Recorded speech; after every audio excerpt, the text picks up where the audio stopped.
If you're holding 6,945 XLM right now, you're probably wondering what that could realistically turn into by 2026.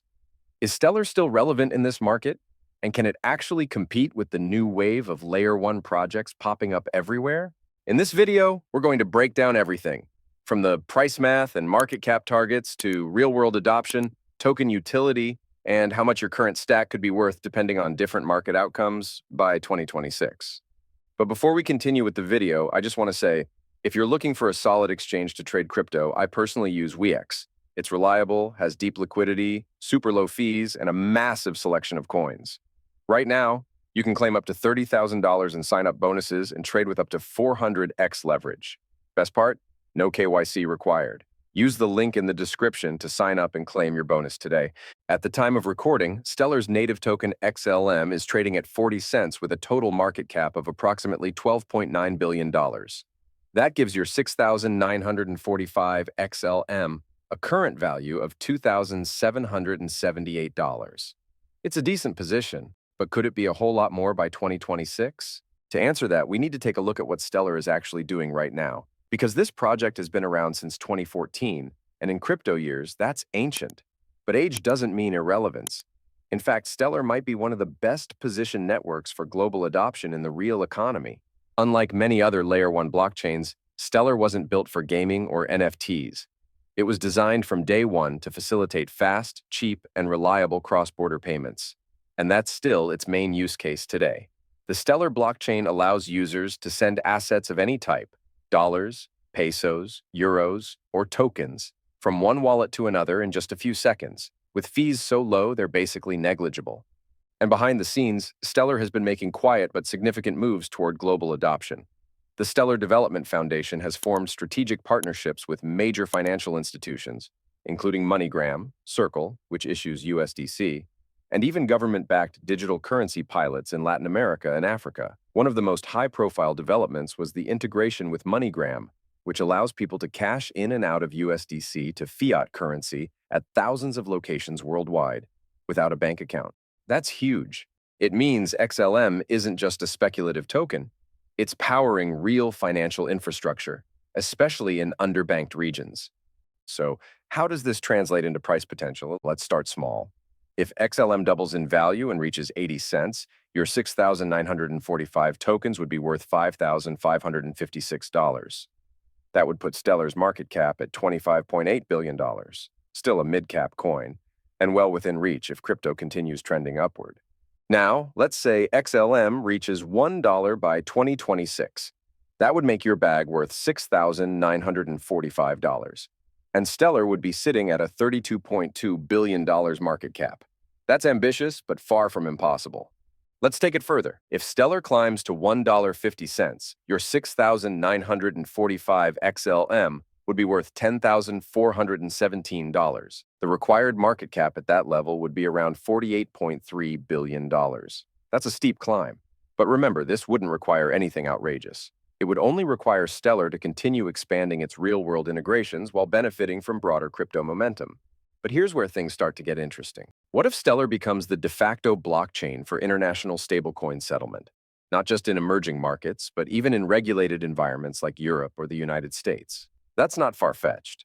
Stellar already hosts USDC, and it's one of the only chains approved for real cash-out services via major remittance providers. If that narrative plays out and XLM climbs to $2 by 2026, your bag would be worth $13,890. That would require a $64.4 billion market cap, top 10 territory. In a total crypto market environment over $10 trillion, this wouldn't be that shocking, especially if institutions and governments start leveraging Stellar's rails for stablecoin transactions. It's also worth mentioning that Stellar has a deflationary mechanism in place. Every transaction burns a small amount of XLM, permanently reducing supply. While it's not aggressive enough to make XLM ultrasound money, it does create a subtle deflationary pressure over time, which can help support price during periods of strong network usage.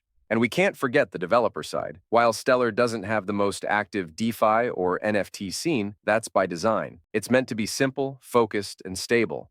And developers building fintech solutions or payment APIs appreciate that. More recently, Stellar has introduced smart contract capabilities through Soroban, its custom-built smart contract platform designed to run alongside the main network. Soroban brings programmability to Stellar without compromising the chain's speed or scalability. This could open the door to new financial products, like programmable payments, tokenized remittances, or multi-chain payment bridges. In short, it helps Stellar evolve without becoming bloated or unfocused like many competitors. Let's now look at the downside. What if XLM stays flat or struggles against competition? If it remains at 40 cents, your 6,945 tokens will still be worth $2,778. That's not terrible, but obviously not why most people are investing. The reality is that if Stellar doesn't find ways to scale its usage outside of the developing world, or fails to compete with newer, faster blockchains, it could stagnate. But here's the thing. It has already survived nearly a decade, which most projects can't say. It's weathered multiple bear markets, regulatory waves, and tech cycles. And through all of that, it has continued building quietly while serving millions of users worldwide. Now zoom out to a full breakout scenario. Imagine a world where Stellar becomes a globally recognized settlement layer, especially for digital dollars like USDC or even future CBDCs. If the XLM token rises to $3 by 2026, your bag would be worth $20,835. That would require a $96.6 billion market cap. Not easy, but within reason during a supercycle, especially if global remittances shift to blockchain, and Stellar is leading that transition. Another important detail is that Stellar's entire goal is interoperability. It's not trying to dominate the smart contract space or outcompete DeFi platforms. It's trying to plug into the global financial system. It's building the plumbing, not the applications. And if it succeeds, demand for the token could quietly explode. Let's not forget that traditional finance is beginning to wake up to blockchain's potential, not just for trading, but for real infrastructure. And while flashy chains get attention, it's the boring, stable ones that institutions tend to trust. Stellar's emphasis on compliance, simplicity, and integration could be exactly what legacy finance wants when it finally moves on-chain. There's also the issue of supply. Stellar has a fixed max supply. There are no more inflationary emissions coming. And with every transaction burning a fraction of XLM, the supply is always shrinking, slowly but surely. That puts long-term holders in a strong position, especially if adoption increases over the next few years. Let me know in the comments. Are you holding XLM until 2026? What's your personal price target? And do you think Stellar will rise again into the top 10? And don't forget, if you're serious about crypto trading or just want a better exchange, use the WEEX link in the description. No KYC, massive bonuses, and up to 400x leverage if you're into it. Thanks for watching. Stay focused, stay informed, and I'll catch you in the next one.